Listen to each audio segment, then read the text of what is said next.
You are looking at Julian's pronunciation guide, where we look at how to pronounce better some of the most mispronounced words in the world, like this other curious word. But how do you say what you're looking for today?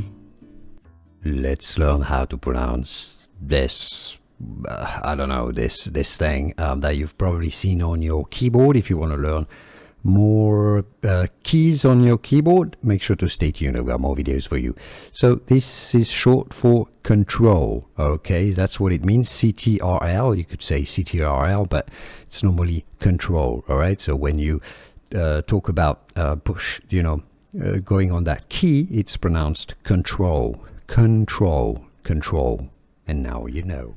Here are more videos on how to pronounce more confusing words and names too many mispronounced. Like this video if you found it useful. I appreciate your support. I'll see you soon and thanks for watching.